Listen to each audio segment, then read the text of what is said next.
तो हेलो मेरे प्यारे छात्रों, मित्रों, विद्यार्थियों। अगला टॉपिक जो हम सेकंड चैप्टर में देखने वाले हैं उसका नाम है medico legal and anthropological aspect of the bones. Skeletal topic में ये एक टॉपिक दे रखा है जहां पर बताया गया है कि बोन्स का मेडिको लीगल या एंथ्रोपोलॉजिकल एस्पेक्ट की स्टडीज में या उनके रिसर्च में क्या क्या यूज है। देखिए, तो यहाँ पे हमें सामने दिख रहा है कि bones are extremely valuable for what, extremely valuable for forensic identification. Clear? Forensic identification, दूसरा एज एस्टिमेशन, तीसरा सेक्स डिटर्मिनेशन और रिकंस्ट्रक्शन ऑफ द आइडेंटिटी। यानी कहीं पर अगर हमें कोई बोन के कुछ टुकड़े मिले और पता करना है कि किसकी बोन्स हैं तो आइडेंटिटी के लिए, या हमें बोन्स का पूरा स्केलेटल मिला है ये पता करने के लिए वो मेल या फीमेल है ये पता करने के लिए, या उस स्केलेटल की एज पता करने के लिए, या इसका कॉज ऑफ डेथ पता करने के लिए, या फोरेंसिक आइडेंटिफिकेशन में हम स्केलेटल के रिमेन्स को स्टडी करते हैं। Their study forms a major part of forensic anthropology।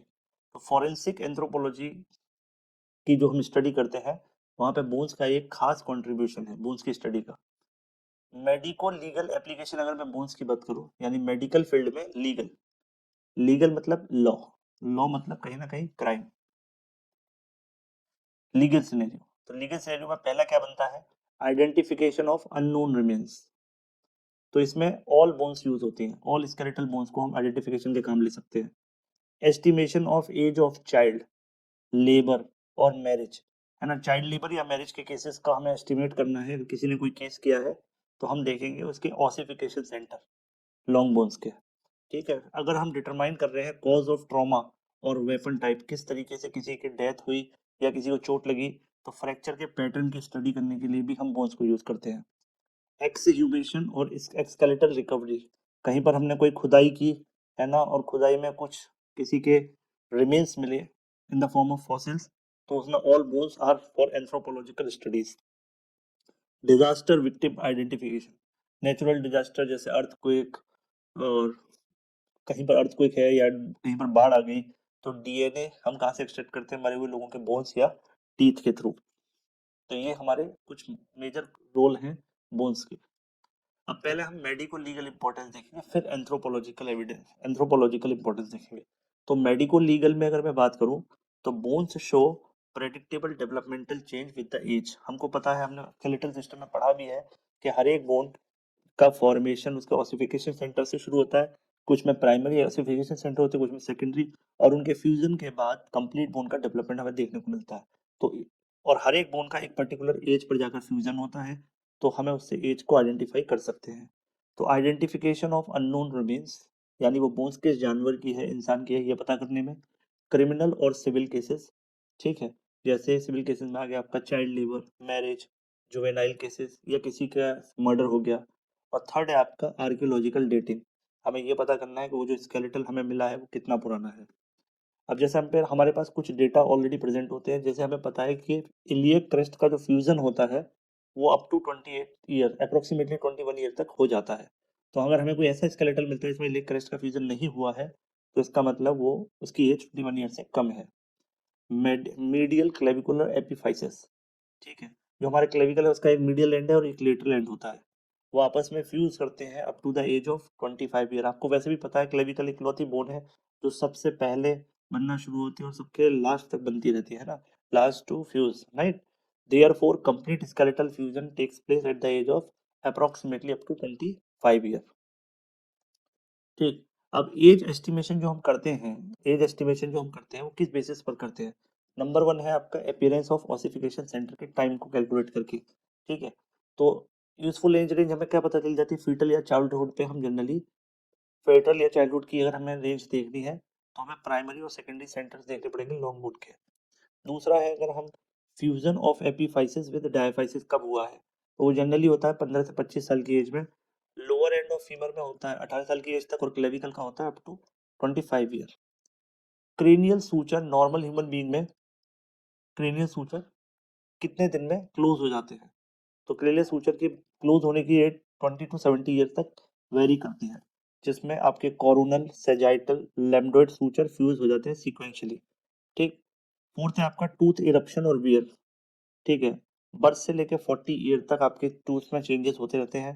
Permanent teeth erupt होता है, और एट्रिशन पैटर्न, कुछ टूथ हम धीरे धीरे हमारे शेप चेंज करते हैं, कुछ निकल जाते हैं, है ना, तो वो सारी चीजें हम उसके थ्रू भी एज को एस्टिमेट कर सकते हैं। पांचवा, डीजेनरेटिव चेंज। 40 की एज के बाद बोन्स में हमें डीजेनरेटिव चेंज देखने पड़ते हैं ड्यू टू एजिंग, क्योंकि कुछ डिसीज उसको अफेक्ट करते हैं, जैसे ऑस्टियोपोरोसिस, ऑस्टियोफाइट और joint wear and tear. Clear? तो ये सारी चीजों को देखते हुए हम एज एस्टिमेट कर लेते हैं। फिर बात करते हैं हम डिटर्मिनेशन ऑफ सेक्स की। हम कैसे सेक्स डिटरमाइन करते हैं बोन्स की हेल्प से, क्योंकि बोन ही इकलौता हाईली रिलायबल फीचर है जिससे हम बता सकते हैं कि ये मेल है या फीमेल है, और स्पेसिफिकली दो लोकेशंस, पेल्विस की बोन और स्कल। ठीक है, अब यहाँ पे हम देखें तो हमारी जो पेल्विक बोन होती है, पेल्विस रीजन में हिप बोन, मेल के केस में कैसी होती है, narrow, deep, heart shaped, inlet. ठीक है, अंदर की तरफ जो देखते हैं वो कैसा होता है, हार्ट शेप्ड। जबकि फीमेल कैसा होता है, वाइड, शैलो और सर्कुलर आउटलेट होता है। सर्कुलर क्यों होता है, चाइल्ड बर्थ के लिए। सब प्यूबिक एंगल, सब प्यूबिक एंगल कैसा होता है, हमेशा एक्यूट 90 डिग्री, और जबकि ये कैसा होता है, ऑब्ट्यूस। सैक्रम बोन यानी टेल बोन भी हमें डिफरेंट दिखती है। सैक्रम रीजन के पास लॉन्ग, नैरो, कर्व्ड होगी, जबकि फीमेल में कैसी होगी, शॉर्ट, ब्रॉड और फ्लैट होगी। अब स्कल की बात करें तो स्कल में लार्जर, हैवियर, प्रोमिनेंट रिजेस देखने को मिलेगी मेल के फेस पे, और फीमेल में स्मॉल, लाइटर और स्मूथर कंटूर देखने को मिलेंगे। मैस्टोइड प्रोसेस जो होती है ना, वो भी लार्ज होगी मेल के केस में, फीमेल में स्मॉल होगी। फ्रंटल बोन जो है वो मेल में स्लोपिंग होगी, फीमेल में वर्टिकल होगी। मेंटिबल को अगर हम नोटिस करें तो जो हमारी चिन है वो कैसी होगी, मेल की स्क्वायर, जबकि फीमेल की कैसी जो चिन होगी, राउंडेड। फीमर और ह्यूमरस की बात करें तो मेल जनरली लॉन्ग और थिक होती है, और फीमेल में जनरली शॉर्ट और सिलेंडर होती है। और ये एक्यूरेसी जितनी भी बातों की मैंने डिस्कस की है उसमें पेल्विस में जो एक्यूरेसी मानी गई है वो 95% एक्यूरेट माना गया डेटा, और स्कल का करीब करीब 80% डेटा एक्यूरेट माना गया है। ठीक है, अब बात करते हैं डिटर्मिनेशन ऑफ हाइट और स्टेचर। तो bones, specially long bones, can estimate a persons height using regression method formula. ठीक है, अब ये रिग्रेशन फॉर्मूला का मतलब क्या है, ये सिंपल सी बात है, इनपुट को कैलकुलेट करके आउटपुट का अंदाजा लगा लेना, उसको बोलते हैं हम रिग्रेशन, सिंपल भाषा में। ठीक है, मान लीजिए मुझे पता है कि किसी की बॉडी की कुल हाइट अगर 52 सेंटीमीटर है, और उस 52 सेंटीमीटर में मुझे ये पता है कि सबसे लॉन्गेस्ट बोन फीमर है। ठीक है, तो अगर किसी की फीमर को मैं कह, इस 52 में मेजर रोल किस बोन का है, फीमर का, या किसी की 54 है, या किसी की 64 है, लेकिन सभी में मेन रोल किसका है, फीमर का। तो अगर मैं किसी की फीमर की लेंथ कैलकुलेट कर लूँ तो मैं उसका एक अंदाजे से उसकी एवरेज हाइट निकाल सकता हूँ। इसके अलग अलग फॉर्मूले और मेथड्स हैं, वो उसके डिटेल में हमें नहीं जाना, बस हमें पता होना चाहिए कि बेसिकली स्केलेटल सिस्टम में या बोन के मेन यूज क्या क्या है। Bone commonly use for determination of height are femur, tibia and fibula lower limb के केस में, और humerus radius ulna upper limb के केस में। और थंब रूल क्या कहता है कि फीमर जो है कंट्रीब्यूट करती है किसी भी इंसान के 27% हाइट में, टीबिया करती है 23% हाइट में। तो अगर आप इसको कैलकुलेट करोगे तो करीब करीब 50% हाइट हमारी कहाँ से डिसाइड हो जाती है, हमारे लेग्स से। और ह्यूमरस की बात करूँ तो ये अप्रोक्सीमेटली 20% हाइट, 20% कंट्रीब्यूट करती है हाइट में। ठीक है, अगर आप इसको कैलकुलेट करोगे तो 20% कैलकुलेशन में हाइट में ह्यूमरस का रोल रहता है। ठीक, तो ट्रॉटर एंड लेसर फॉर्मूला होता है एक, सेक्स और race specific, used for precise estimation. तो ट्रॉटर और ग्लेसर ने अपना कुछ फॉर्मूला दिया था जो हमें यहाँ नहीं पढ़ना, वो जनरली फॉरेंसिक साइंस में पढ़ाया जाता है, वो आर्कियोलॉजिकल स्टडीज में पढ़ाया जाता है कि कैसे डिफरेंट डिफरेंट सेक्स यानी मेल और फीमेल में और डिफरेंट रेसेस में हाइट का जो रेशियो है वो फीमर, टीबिया और ह्यूमरस के हिसाब से वेरी करेगा। ठीक है, इसके बाद बात करते हैं रेस या एथनिसिटी। ठीक है, इससे हम क्या पता कर सकते हैं कि हर एक रेस या एथनिक ग्रुप के स्केलेटल फीचर्स होते हैं जो उनके एंसेस्टर से उनको मिले होते हैं। They are used for population and ancestral studies, और इनका स्टडी, इसके इनकी स्टडी के थ्रू हम पता कर सकते हैं कि एंसेस्टर्स के हिसाब से जो पर्टिकुलर पॉपुलेशन है वो कैसे एवोल्यूट हुई है। ठीक है, जैसे हम देखें कि अगर मैं बात करूं एथनिक या रेस की, तो हमारे पास तीन रेस है ज्यादातर वर्ल्ड में।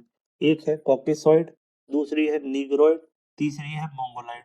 जो हम लोग हैं एशियन रीजन में रहने वाले लोग, वो मोंगोलाइड से अफेक्ट होते हैं, नीग्रोइड में हमारे आ जाते हैं अफ्रीकन लोग, और कॉक्सिसॉइड में आ जाते हैं यूरोपियन लोग।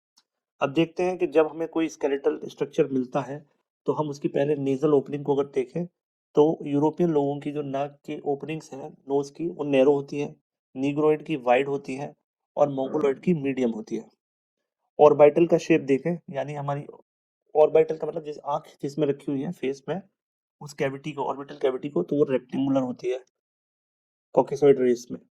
नीग्रोइड में कैसी होती है, स्क्वायर, और जबकि मोंगोलॉइड में कैसी होती है, राउंड। क्लियर।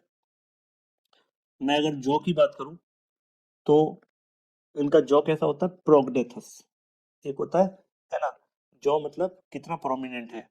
तो जो यूरोपियन लोगों के फेस होते हैं वो कैसे होते हैं, ऑर्थोग्नेथस या स्ट्रेट। जबकि नीग्रोइड का फेस कैसा होता है, आउटवर्ड प्रोजेक्टिव, बाहर की तरफ निकला हुआ। मतलब अगर ये नोज है, ये माउथ है, तो ये बाहर की तरफ निकला हुआ, टोटल एरिया ये बाहर की तरफ निकला हुआ है। जबकि अगर मैं यूरोपियन की बात करूं तो ये जो है ये स्ट्रेट। ठीक है। और इनका जो नोज का पैटर्न है निग्रोइड का, वो थोड़ा सा बाहर की तरफ निकला हुआ होता है। मोंगोलॉइड का इन दोनों के बीच में होता है इंटरमीडिएट। स्कल फॉर्म की मैं बात करूं तो इसका स्कल कैसा होता है, लॉन्ग, यानी डोलिकोसेफेलॉन। निग्रोइड का भी कैसा होता है, डोलिकोसेफेलिक। लेकिन मोंगोलॉइड का स्कल कैसा होता है, ब्रैकिसेफेलिक, यानी ब्रॉड, है ना। ये बात याद रखनी है। हालांकि इसका हमारी नॉलेज से कोई लेना देना नहीं है, लेकिन दे रखा है तो उसका थोड़ी थोड़ी डिटेल आपके सामने दिखा दी है कि इस टॉपिक में बेसिकली आपको क्या पता होना चाहिए। बाकी आपको कोई और डाउट लग रहा है तो आप गूगल कर सकते हैं। हमें बस मेन हेडिंग याद रखनी है, कहाँ पर इसका यूज हो रहा है। इसका यूज होता है डिटर्मिनेशन ऑफ रेस या एथनिसिटी पता करने के लिए। क्लियर। पांचवा जो सबसे मेन फंक्शन है वो है किसी की इंडिविजुअल आइडेंटिटी को पता करना, है ना। Bones can reveal old fracture और deformities known for medical history. ठीक। सर्जिकल इम्प्लांट अगर किसी ने कराया है, कोई प्रोस्थेसिस लगवाया है, तो उसका भी पता कर सकते हैं। डेंटल रिस्टोरेशन भी पता कर सकते हैं, ये यूनिक होता है पर्सन टू पर्सन। ठीक है। डीएनए एक्सट्रैक्शन अगर मैं बात करूं तो बोन मैरो और टीथ से भी हम डीएनए एक्सट्रैक्ट कर सकते हैं। और हम क्या पता कर सकते हैं, we can determine the cause and time of the death. सबसे पहले मान लो किसी डेड बॉडी के ऊपर कोई फ्रैक्चर हुआ है, तो उस फ्रैक्चर से हम इंडिकेट करते हैं कि कौन सा वेपन यूज हुआ होगा, शार्प रहा होगा, ब्लंट रहा होगा, या कोई फायर आर्म रहा होगा। दूसरा है बोन हीलिंग। बोन हीलिंग मतलब it suggest that anti mortem injury with callus formation और वर्सेस पोस्ट मॉर्टम ब्रेक, यानी बोन में जो भी चीजें देखने को मिल रही है, कैलस फॉर्मेशन मौत से पहले या मौत के बाद। ठीक। तीसरा डिस्कलरेशन, अडर और brittleness, it help to estimate the time since death, fresh, greasy, dry और ब्रिटल। तो ये इस तरीके से बोन में चेंजेस आने आते हैं।